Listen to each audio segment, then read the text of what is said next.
Dans ce TP Express, on va s'employer à mesurer le champ magnétique terrestre.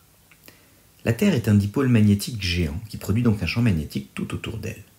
Ce champ magnétique, dont la composante horizontale est de l'ordre de 20 microtesla, a été utilisé depuis bien longtemps pour permettre aux navigateurs d'avoir une direction de référence, le nord. Comme on dispose d'un teslamètre au laboratoire, on pourrait se dire qu'il suffirait de l'utiliser pour mesurer ce champ. Mais le problème est double. Déjà, les teslamètres nécessitent de régler leur zéro, ce qui, dans l'idée de mesurer le champ magnétique terrestre, nécessiterait d'éteindre le dit champ. Difficile à imaginer car il n'existe pas d'interrupteur permettant de s'en affranchir. Le réglage du zéro permet justement de s'affranchir du champ terrestre quand on veut mesurer d'autres champs additionnels.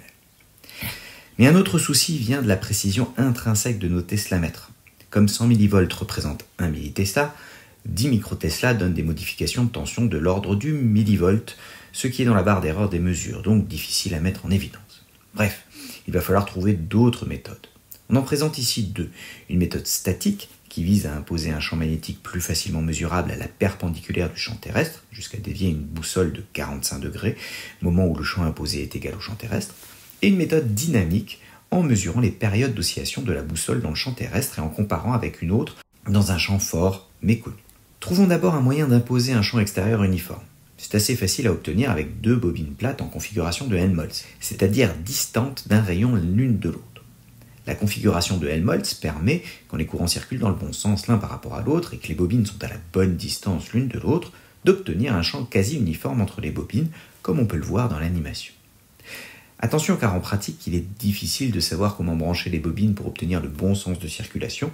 Il faut donc simplement vérifier. Si en passant d'une bobine à l'autre, le champ change de signe, c'est qu'il faut échanger les bornes d'une des bobines, que les deux courants soient bien dans le bon sens. Une fois obtenu ce champ uniforme, on va utiliser son caractère fort. On fait quand même passer plusieurs ampères dans les bobines pour le mesurer convenablement grâce au teslamètre.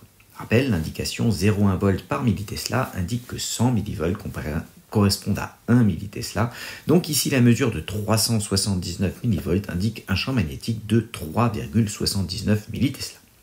En changeant les valeurs de l'intensité débitée dans les bobines, on peut vérifier que le champ produit est effectivement proportionnel au courant, ce qui nous permettra, en mesurant plus tard un courant bien plus faible, de déterminer le champ magnétique sans avoir à utiliser le teslamètre dans ses limites de détection.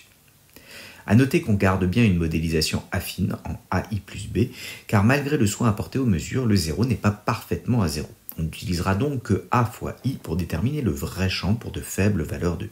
On peut alors utiliser la méthode statique pour mesurer le champ magnétique terrestre. La méthode est la suivante. On place l'axe des deux bobines à la perpendiculaire de l'axe nord-sud indiqué par une boussole en l'absence de courant dans les bobines. Mettre un courant va créer un champ magnétique qui se superpose au champ terrestre et est à la perpendiculaire de ce champ. La boussole donne la direction du champ résultant.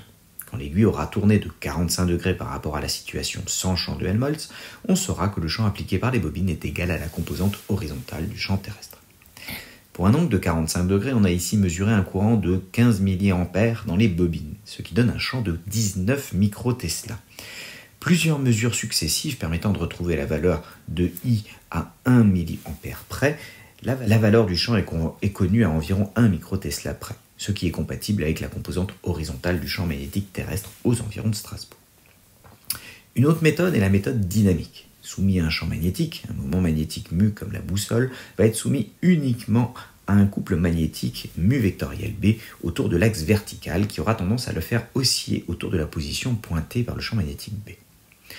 En appliquant le théorème du moment cinétique par rapport à l'axe vertical autour duquel il y a rotation, on obtient une équation du type de celle de pendule simple qui se simplifie en un oscillateur harmonique dans le cadre de petites oscillations. Mais dans l'expression de la période, il apparaît deux quantités inconnues. Le moment cinétique, J delta de l'aiguille aimantée, ainsi que son moment magnétique mu. C'est pourquoi il est nécessaire de procéder à une ou plusieurs mesures avec des champs forts et connus.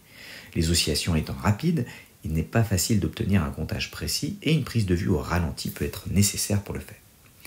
Toujours est-il qu'après calcul, le champ terrestre est donné par le champ obtenu lors de la mesure, par mesure du courant, multiplié par le rapport des périodes mesurées au carré.